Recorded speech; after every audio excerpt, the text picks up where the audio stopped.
गुरुर्साक्षात् परं ब्रह्म तस्मै श्री गुरुवे नमः। नीलाम्बुजश्यामलकोमलाङ्गं सीतासमारूपितवामभागं पाणौ महासायकचारुचापं नमामि रामं रघुवंशनाथं। हंस बंस दशरथे जनक राम लखन से भाई, जननी तू जननी भई विदिशन कछु न बताई। सियावर रामचंद्र की जय। आज के राम कथा सत्संग ऑनलाइन महासंगोष्ठी के इस पटल पर उपस्थित समस्त विज्ञजन, विप्रजन, वक्ता, श्रोता सबके श्री चरण में सादर प्रणाम समर्पित करते हुए भगवान रामभद्र और साथ ही साथ सूक्ष्म रूप से उपस्थित हनुमान जी महाराज के श्री चरण में प्रणाम समर्पित करता हूं। जो दोहा आपके समक्ष पढ़ा गया, हंस बंस दशरथ जनक राम लखन से भाई, जननी तू जननी भई विदिशन कछु न बताई। भगवान राम के वनगमन के पश्चात जब महाराज दशरथ की मृत्यु होती है तो भरत जी महाराज को, जो ननिहाल में थे, उनको बुलाया जाता है। जब भरत जी अयोध्या पहुंचते हैं तो उन्हें कुछ अनिष्ट की आशंका होती है और वे सीधे कैकेयी जी के महल में पहुंचते हैं। कई लोग कहते हैं कैकेयी जी के महल में क्यों, और ये इसको अयोध्या वासियों को भी बल मिलता है जब वो कैकेयी के महल में पहुंचते हैं तो कि इस स्थिति के लिए भरत जी जिम्मेदार है। लेकिन भरत जी की सोच कुछ अलग थी। वो जानते थे कि माता कैकेयी सबसे ज्यादा यदि किसी से प्रेम करती है तो भगवान राम, और भगवान राम भी माता कैकेयी से सबसे ज्यादा प्रेम करते थे। तो भगवान राम मिल कहाँ सकते थे? कैकेयी के महल में। और जब भगवान राम कैकेयी के महल में है तो निश्चित रूप से, और भाई माता जानकी, माता कौशल्या, माता सुमित्रा सबके सब कैकेयी के महल में होंगे। और जब सब कैकेयी के महल में हैं तो निश्चित रूप से महाराज दशरथ भी कैकेयी के महल में होंगे। तो सबको एक साथ मिलने के लिए जो संभावना बनती भरत जी के लिए वो ये था कि वो कैकेयी के महल में ही जाए। और वहां पहुंचने के बाद जब कैकेयी स्वागत करती है, आरती उतारती है, लेकिन अयोध्या में जब भरत जी आते हैं तो वहां का जो वातावरण था, वो वातावरण और कैकेयी के द्वारा जो आरती उतारा गया, स्वागत किया गया, ये दोनों बड़ा विरोधाभासी प्रतीत होता है। और तब भरत जी महाराज पूछते हैं, कहूं कहाँ तात, कहाँ सब माता, कहाँ से राम लखन प्रिय भाता।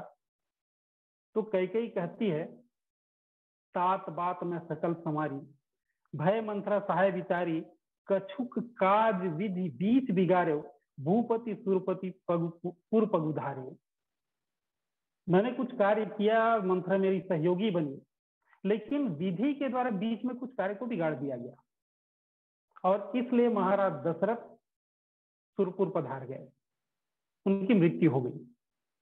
सुनकर भरत जी बड़े व्याकुल हो जाते हैं और व्याकुल होने के बाद माता कैकेयी से पूछते हैं, कहु पितु मरण हे तु महतारी।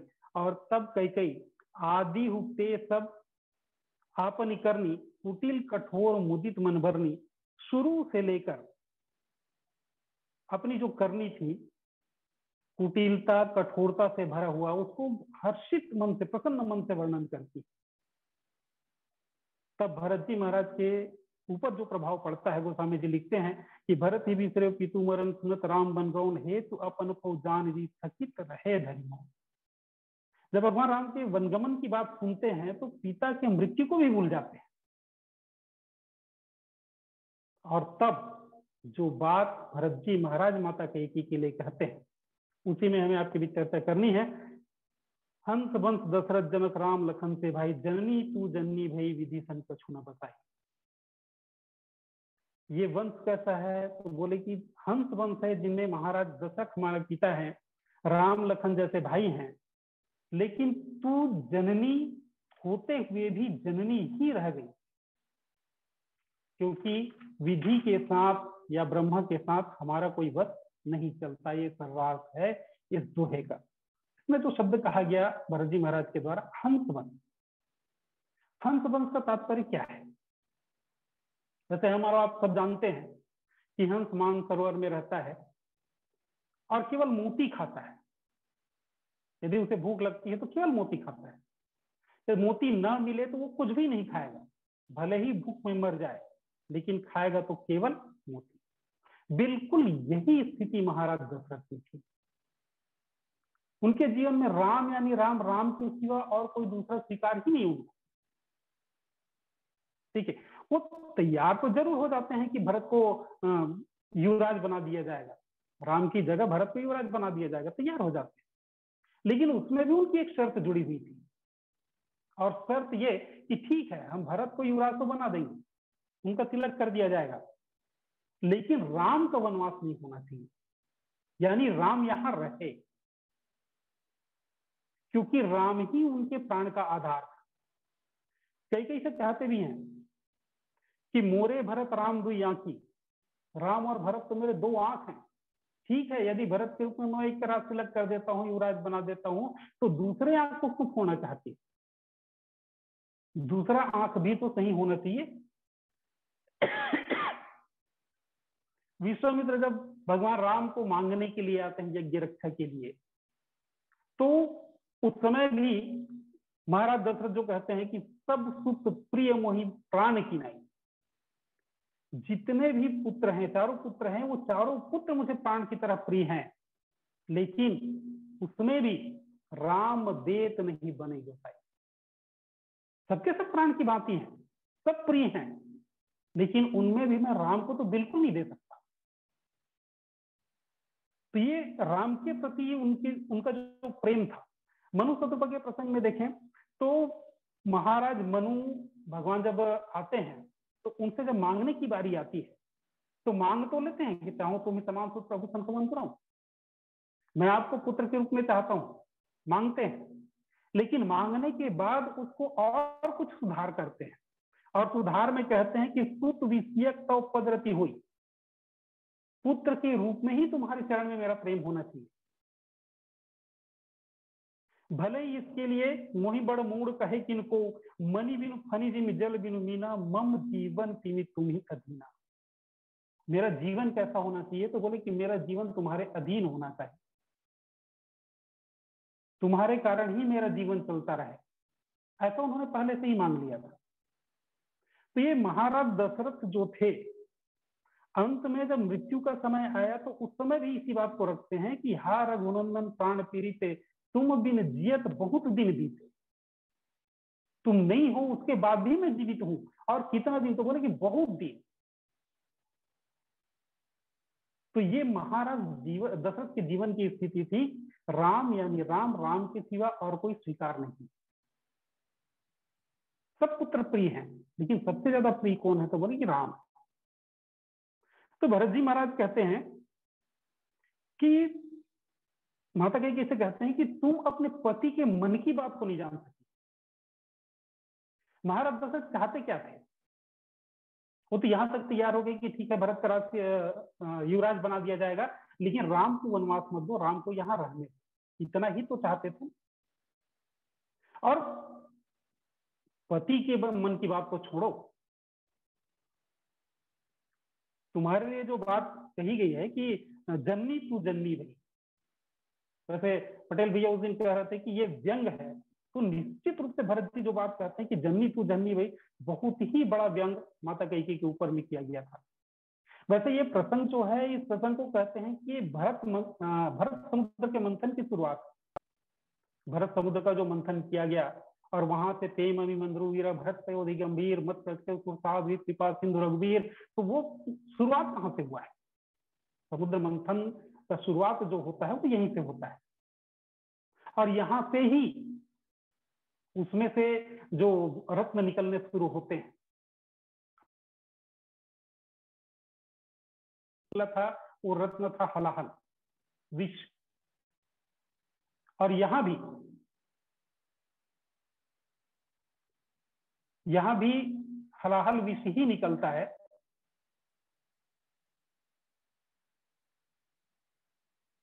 क्षमा कीजिएगा, थोड़ी सी समस्या आ गई है मोबाइल में शायद। बोले सियावर रामचंद्र की जय। तो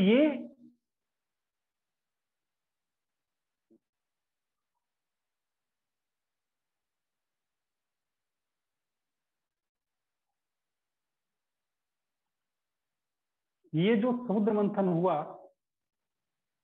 और इस समुद्र मंथन में जो विष निकला, देवासुर संग्राम में जो विष निकला था, उस विष को भगवान के कहने पे भगवान शंकर के पास ले जाया गया। भगवान शंकर उस विष को ग्रहण करते हैं, और उसमें भी विशेषता ये थी कि वो पूरे अंदर तक नहीं ले जाते, उनको गले में रोक के रख लेते। एक ही बार में एक घूंट लिए, गले में रोक के रख लिए। लेकिन कैकेयी के जीवन में जो स्थिति आती है हलाहल के कारण, उसको कह सकते हैं कि कैकेयी के जीवन में शिवत्व की स्थिति आ गई थी। और ये हलाहल विष को कैकेयी ने एक बार में नहीं पिया, पूरे जीवन पर्यंत। और लोग तो यहां तक कहते हैं कि आज भी कैकेयी नाम कोई अपनी पुत्री का रखने के लिए तैयार नहीं होता। सुनने को तो नहीं मिला है, हाँ हमारे गांव के पास में एक गांव है, वहां एक का नाम है, और पूरे जीवन में केवल एक उसी का नाम सुनने को मिला है कैकेयी। तो कैकेयी नाम रखने को भी तैयार नहीं। माता कैकेयी की इतनी आलोचना। और ये क्या था? ये विष को घूट घूट करके पीना था। अब सोचिए, भगवान शिव तो एक घूंट में ले जाके गले में रख लिए, और माता कैकेयी उसको जीवन भर घूट घूट करके पी रही। तो ये हलाहल वहां से निकला था। यही और कुछ रत्न निकलते हैं, यदि समय रहा तो उनकी चर्चा भी करेंगे। तो भरत जी महाराज कहते हैं कि जननी तू जननी भई विभीषण कछु न बताई। तुम पति के मन की बात को नहीं समझ सकी। तुम्हारे पति क्या चाहते थे, महाराज दशरथ चाहते क्या थे, इस बात को नहीं समझ सकी। अच्छा छोड़ो, पति के मन की बात को नहीं समझी हो, लेकिन जननी का तात्पर्य क्या होता है? जननी का तात्पर्य केवल जनने वाली, केवल जन्म देने वाली नहीं होती। तो जननी का मतलब होता है जो जने हुए बालक के मन की बात को समझे, उसको कब किस चीज की आवश्यकता है, कब उसको भूख लगी है, कब उसको सोना है, कब उसको नहाना है, कब वो उसके मन में क्या बात चल रही है, इन सब बातों को जो जाने वो जननी। और तुम तो केवल जननी बन। जननी यानी केवल जन्म देने वाली। जैसे कोई जानवर बच्चा उत्पन्न करती है, बच्चा पैदा करती है, तो उसके बाद में केवल दूध पीते तक उसका सांस होता है, और दूध पीने के बाद जैसे ही वो बाहर घूमने अलग घूमने लग गया, फिर उससे उसका कोई संबंध नहीं। वो क्या करता है, क्या चाहता है, उसको कोई मतलब नहीं। तो भरत जी बोले कि तुम भी बिल्कुल वैसे ही बन गई, जो एक बच्चा पैदा करने के बाद में उसको भूल जाती है, तुम भी बिल्कुल वैसी जननी। जननी तू जननी बनी। तू जननी तो है, लेकिन केवल जननी यानी जनने वाली, जन्म देने वाली मां ही बन के रहे, उसके अलावा और कुछ संबंध ही नहीं रहा। यदि वास्तव में तू मां होती, जननी होती, तो मेरे मन में क्या बात है, इस बात को तो जरूर समझती। और भरत जी महाराज के मन में क्या बात थी, जो बात अपनी दीनता के रूप में भरत जी महाराज रखते हैं, आपन दारुण दीनता सभी कहूं सिरनाई, देखे बिन सिय राम पद जी की जर्नी न जाई। ये उनकी व्याकुलता थी वो चाहते थे कि भगवान श्री राम के चरणों में उनका स्थान बना रहे। अब प्रश्न ये उठता है कि जब ऐसा अनन्य अनुरागी है भरत जी महाराज, तो फिर इस समय वो अपने ननिहाल में क्या कर रहे हैं? तो मैंने संतों से सुना है कि भरत जी महाराज इस बात को कहीं ना कहीं से जानते थे कि माता कैकेयी और महाराज दशरथ के विवाह के समय में जो शर्त रखी गई थी कि कैकेयी के गर्भ से उत्पन्न पुत्र को ही अयोध्या का राज सिंहासन मिलना चाहिए, इस बात को किसी न किसी रूप में जानते थे। तो भरत जी की सोच ये थी कि यदि राम के बजाय भरत के राज्याभिषेक की बात उठेगी तो कहां से ननिहाल, और इसलिए भरत जी महाराज ये बात उठे ही ना, इसलिए जाके बैठे थे ननिहाल में। लेकिन दुर्भाग्य तो ये कि ये बात ननिहाल से नहीं, अयोध्या से ही उठती है। तो भरत जी महाराज बोले कि जननी तू जननी भी विधिशन कछु न बताई। एक और कथा मिलता है ऐसे सुनने में कि महाराज कैकेयी को एक वरदान प्राप्त था कि वो पशु पक्षी जानवरों की बात को समझ जाया करते थे। लेकिन वरदान जब दिया गया तो उसके साथ ये शर्त जोड़ दी गई थी कि यदि ये बात आप किसी दूसरे को बताओगे तो आप पत्थर के हो जाओगे। एक दिन महाराज कैकेयी और उनकी महारानी दोनों चींटियों को आटा और शर्करा डाल रहे थे। तो एक चींटी दूसरे चींटी से कहती है कि देखो महाराज कैकेयी के जीवन में कितनी कृपणता आ गई है, कितनी कंजूसी आ गई है, याद आटे में शर्करा कम है। ये बात सुन के महाराज कैकेयी हंस देते हैं। तो उनकी महारानी कहती कि आप हंसते क्यों? तो बोले कि नहीं ऐसी कोई बात नहीं। बोले नहीं नहीं कुछ तो बात है, और कुछ तो बात है, वो बात मेरे बताना ही पड़ेगा। तो महाराज कैकेयी बोले कि नहीं मैं नहीं बता सकता। बोले कि नहीं बताना ही पड़ेगा। बोले कि भाई मैं ऐसे में तो पत्थर बन जाऊंगा। बोले आप कुछ भी हो जाओ लेकिन बताना ही पड़ेगा। तो बोले कि अच्छा एक काम करते हैं, जब बताना ही है, पत्थर बनना ही है, तो यहां से कुछ दूर जो गंगा बहती है, गंगा के नजदीक जाते हैं और वहां पर जाकर के मैं तुमको वो बात बता दूंगा ताकि मैं पत्थर बनू हुई तो गंगा में रहूं। दोनों चलने लगते हैं। जाते जाते कुछ दूर चलने के बाद में एक बकरा और एक बकरी दोनों चारा चर रहे थे। बकरी गर्भवती थी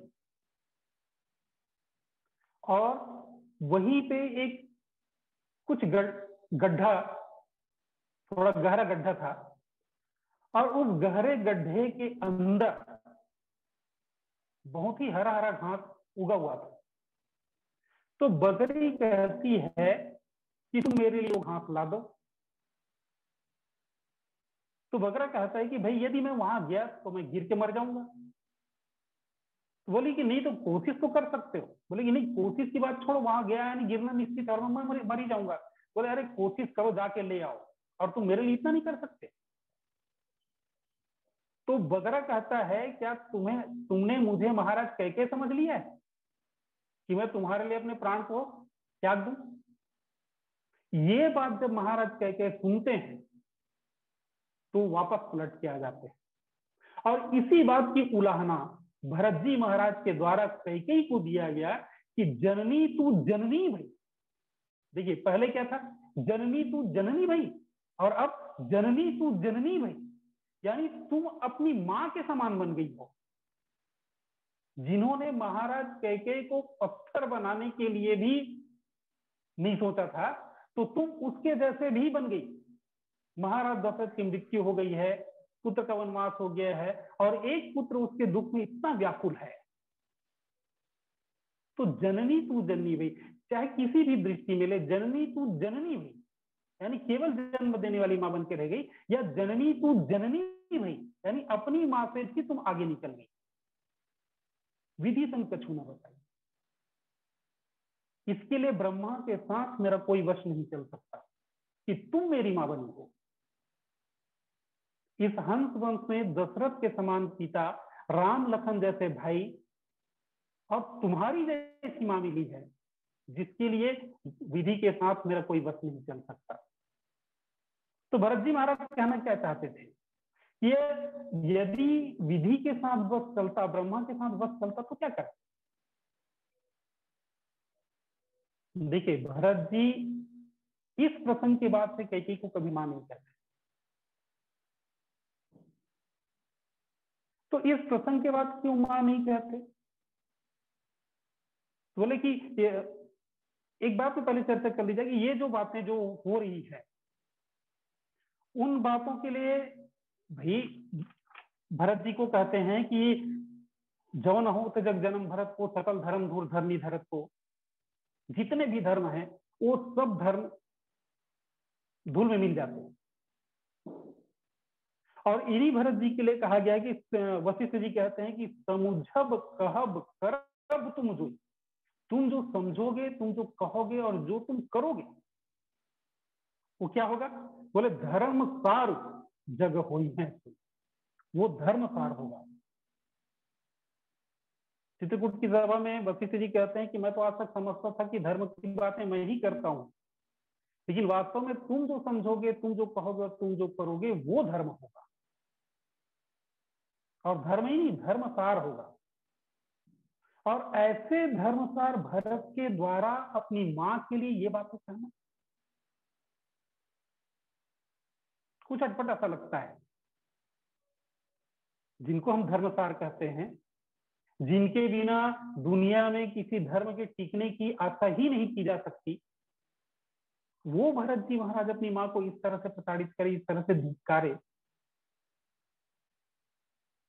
तो किसी ने गोस्वामी जी से कहा कि महाराज क्या यह संभव है कि भरत जो धर्मसार है वो ऐसा कहे? तो बोले कि नहीं, ये वो भरत तो है ही नहीं। तो कौन भरत है? बोले कि भाई ये भगवान राम के भाई भरत होंगे जो कैकेयी को इतना धिक्कार रहे हैं उनके वनगमन के लिए। बोले नहीं, वो भी नहीं। तो दशरथ पुत्र भरत हैं? बोले वो भी नहीं है। तो क्या कैकेयी का बेटा भरत है? वो भी नहीं। तो कौन है? तो गोस्वामी जी लिखते हैं सुन सुख सहम में वो राजकुमार। ये कौन भरत है? बोले ये राजकुमार भरत है। और राजकुमार भरत है इसीलिए ये बात बोल रहे हैं। क्यों बोल रहे हैं? ठीक है, वहां की स्थिति ये थी कि महाराज दशरथ का मृत्यु हो चुकी है। बड़े पुत्र भगवान राम का वनगमन हो चुका है। उनके साथ में जो थे लक्ष्मण जी महाराज, वो भी भगवान राम के साथ चले गए। अब अभी भरत जी महाराज आए हैं, तो वर्तमान में वहां बड़े राजकुमार के रूप में भरत जी महाराज ही हैं। और जब किसी राज्य के राजा की मृत्यु हो जाए, बड़े राजकुमार का वनगमन हो जाए, तो राज्य के सुचारू संचालन के लिए, वहां की व्यवस्था बनाने के लिए कार्य कौन करेगा? निश्चित रूप से जो बड़ा राजकुमार है उसी को तो करना पड़ेगा। तो ये जो बात बोल रहे हैं, धिक्कार रहे हैं, वो धिक्कारने वाले कौन है? तो बोले कि ये राजकुमार भरत, जिनका तो जो रत्न की बात कर रहे थे, कर्तव्यनिष्ठ भरत अपने कर्तव्य का पालन कर रहे हैं। किस कर्तव्य का? बड़े राजकुमार होने का कर्तव्य, उसका पालन कर रहे हैं। और उसके लिए फिर दंड देना तो जरूरी है। भाई जो ये कहे कि बर मांगत मन भई नहीं पीरा, गरी न जीऊं परे न कीरा, तो ये वर जब मांग रही थी तो तुम्हारे मन में कोई पीड़ा नहीं थी? तुम्हारा जीव जो है वो गल के गिर क्यों नहीं गया? तुम्हारे मुंह में कीड़ा क्यों नहीं पड़ गया? इतनी बड़ी बात कोई अपने माँ को बोल दे? बोले अब तो ये मां रही नहीं गई है। क्यों? क्योंकि ये कारण है भगवान राम के वनगमन का। और भगवान राम को वनवास दिया गया है तो उसके लिए दंड देना भी तो जरूरी है। क्योंकि अब यही तो बड़े राजकुमार हैं जो वहां की कानून व्यवस्था का संचालन करेंगे। समाज को सही रखने के लिए कानून व्यवस्था की बहुत ही आवश्यकता होती है। वो राम राज्य की बात अलग थी, जहां कोई व्यवस्था की आवश्यकता ही नहीं थी। लेकिन दशरथ के राज्य में, दशरथ के राज्य में इन सब व्यवस्थाओं की आवश्यकता थी। बोले कि जो अपराध हुआ है उस अपराध के लिए दंड को देना ही पड़ेगा। और कैसा दंड देते हैं? महाभारत की एक कथा स्मरण में आता है कि अर्जुन अपने गांडीव की बहुत प्रशंसा करते थे, और उन्होंने यहां तक कह दिया था कि यदि कोई मेरे गांडीव की निंदा करता है तो मैं उसको मृत्युदंड दे दूंगा। एक बार जब महाभारत का युद्ध चल रहा था तो कर्ण और युधिष्ठिर का आमना सामना हो गया। अर्जुन भी थे साथ में। जब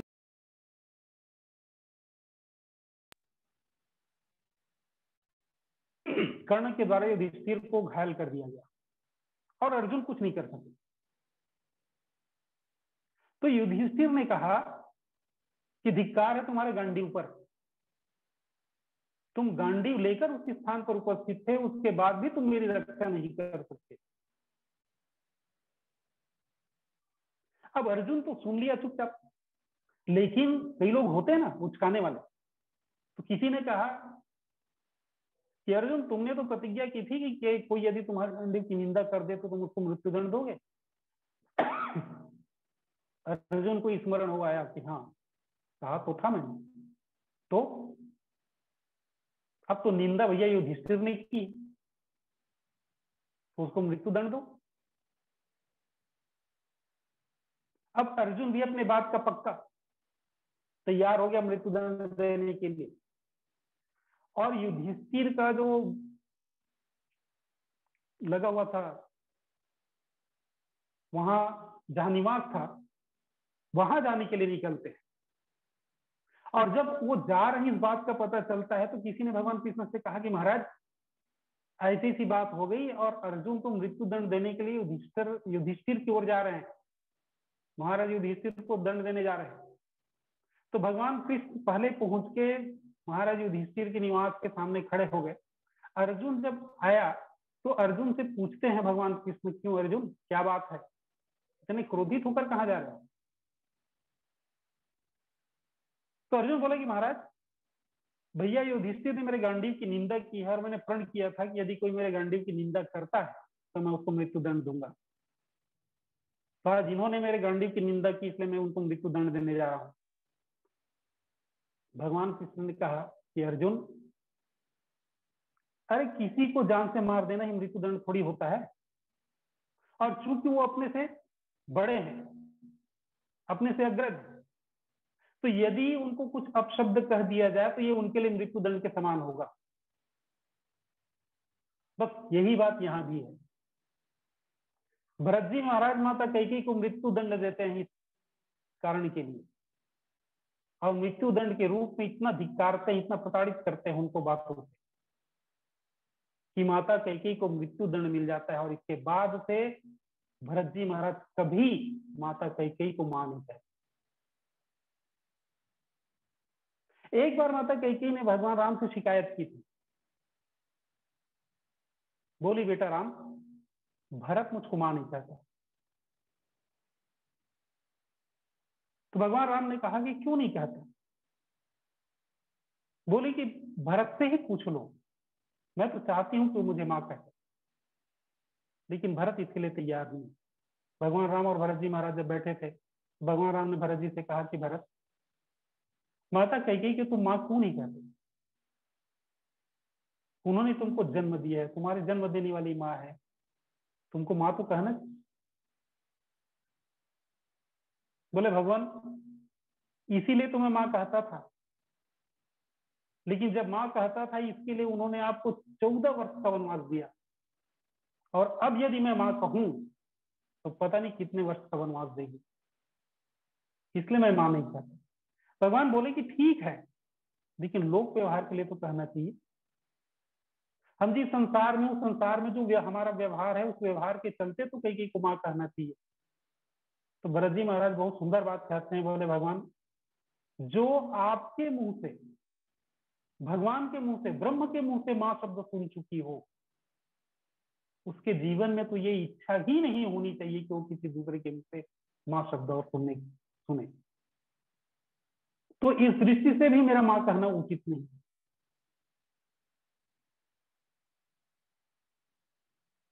तो इसलिए धिक्कारती है, भरत जी महाराज धिक्कारते हैं माता कैकेयी को। जननी तू जननी भई विधि संकछु न बताई। अच्छा, एक बात में आपने ध्यान दिया है,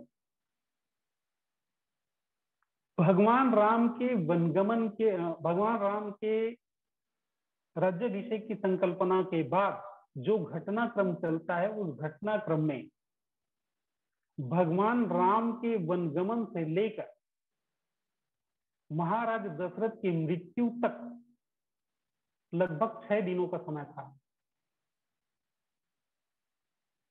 कम ज्यादा भी हो सकता है, मैं ये नहीं कहता, लेकिन लगभग 6 दिनों का समय था। इन 6 दिनों में भरत जी महाराज को क्यों नहीं बुलाया?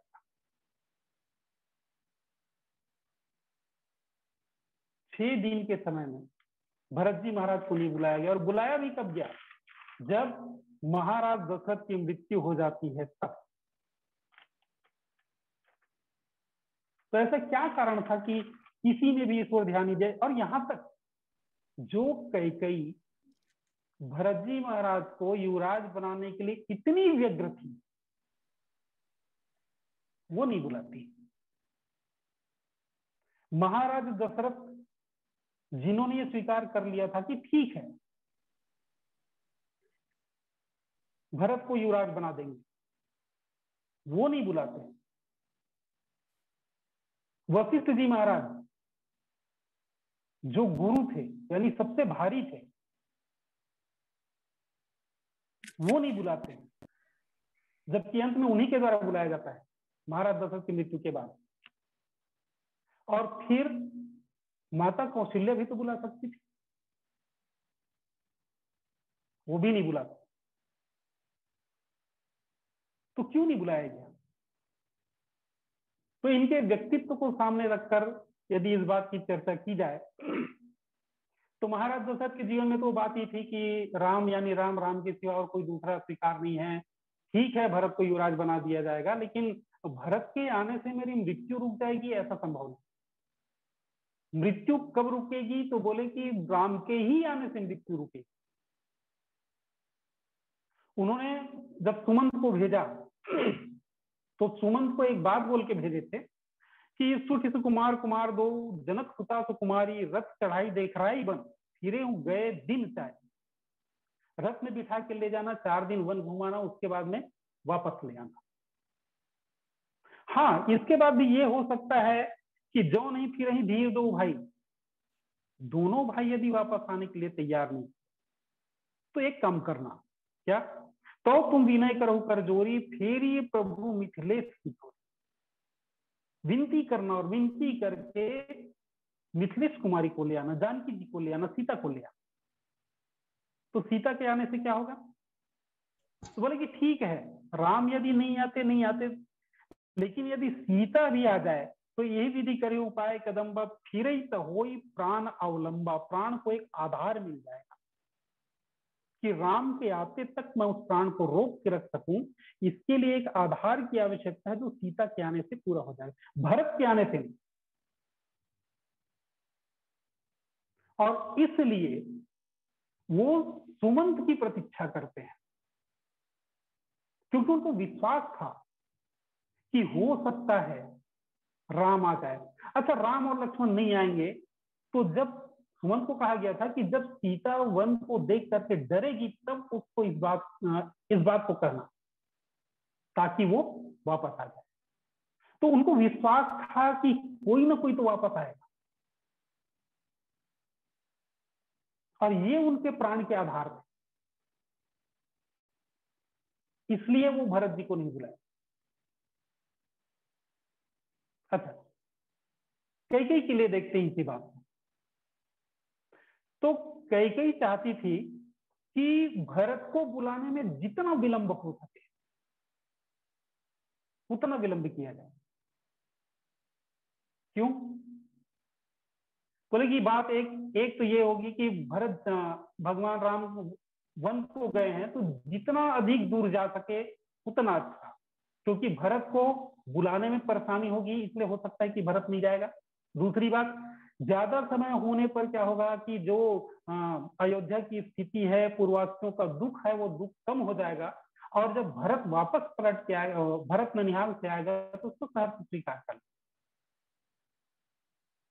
इसलिए माता कैकेयी भरत को बुलाने में जल्दीबाजी नहीं करती। वो जितना विलंब हो जाए, इस बार इसलिए भरत को नहीं बुलाती। और उनको भी सुमंत की प्रतीक्षा है। क्या पता कि सुमंत के साथ कोई पलट के वापस आ जाए। तीसरा, वशिष्ठ जी महाराज। वशिष्ठ जी महाराज, यदि भरत अभी आ गए तो राम को वन गमन नहीं होगा, क्योंकि भरत तो राम को वन जाने ही नहीं देंगे। और यदि भगवान राम का वनगमन नहीं हुआ, तो ये कार्य यानी भगवान राम के वनगमन का कार्य लोक हित में हो रहा है, वो लोक हित नहीं हो पाएगा, निशाचरों का नाश नहीं हो पाएगा। इसलिए वशिष्ठ जी महाराज ने बुलाते।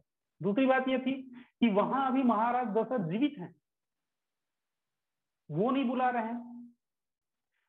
उनकी अनुपस्थिति में या उनकी अस्वस्थता में जिस भी कारण से हो, माता कैकेयी राज्य कार्य का संचालन करती है, तो वो भी नहीं बुला रही है। अब जब दोनों नहीं बुला रहे हैं तो मैं कैसे बुलाऊं? ये वशिष्ठ जी की दुविधा थी। और उनको भी सुमंत की प्रतीक्षा थी कि हो सकता है सुमंत के साथ कोई आ जाए। ठीक है, भगवान राम नहीं आएंगे, लेकिन हो सकता है वो सीता को लेके आ जाए, तुम्हारा दशरथ के प्राण की रक्षा तो हो जाएगी। तो इसलिए सुमंत की प्रतीक्षा है। अब माता कौशल्या माता कौशल्या कहती है कि भगवान राम के वन जाने का दुख मुझे नहीं, उनके वनगमन से मुझे कोई दुख नहीं। तो आपको परेशानी क्या है, दुख किस बात का है? तो माता कौशल्या कहती है, मोहि भरत कर सोच, मुझे भरत की सोच है। क्यों? क्योंकि भरत जब अयोध्या में आएंगे और राम नहीं मिलेंगे, तो निश्चित रूप से भरत भी नहीं रहने वाले। हो सकता है वो अपने प्राण त्याग दे, हो सकता है कि वो भी वन चले जाएं। तो मुझे सबसे अधिक सोच किसका है? तो बोले कि भरत जी का है। मुझे राम राम के लिए कोई सोच नहीं, भरत जी के लिए सोच है। इसलिए वो भरत को नहीं बुलाना चाहती, और उनको भी सुमंत की प्रतीक्षा है, ताकि हो सके राम आ जाए, उसके बाद में भरत को बुलाए। अब देखिए, चारों को सुमंत की प्रतीक्षा है, सुमंत आए उसके बाद कुछ हो। तो सुमंत की प्रतीक्षा क्यों? बिल्कुल एक अंतिम बात, सुमंत कौन है? हम आप सब कहते हैं सुमंत माने जो सुंदर मंत्र दे, वो सुमंत है। लेकिन गोस्वामी जी लिखते हैं, मंत्री राम उठाई प्रबोधा, तात धर्म मत तुम सब सौधा। तात धर्म मत तुम सब सौधा। जितने धर्म है, जो धर्म है और धर्म के जितने भी मत हैं, चाहे लोक मत, साधु मत, नीत मत या निगम मत, जो भी मत है धर्म के बारे में, उन सबका शोधन यदि किसी ने किया था तो वो थे सुमंत जी। अब भरत का राज्य आना यानी धर्म का राज्य आना, और धर्म के राज्य के लिए धर्म के शोधक की आवश्यकता है। तो जब तक सुमंत जी नहीं आ जाते, तब तक भरत जी को नहीं बुलाया गया था। तो यहां जो कुछ बातें थी कि भरत समुद्र का मंथन और उससे जो रत्न निकले, एक तो हलाहल, एक कर्तव्य निष्ठता और एक भगवान के चरणों में प्रीति, ये तीनों बात यहाँ पर लक्षित होती है। और कुछ भाव जो मैंने संतों से सुना था, पढ़ा था, उनको आपके बीच रखने का प्रयास किया।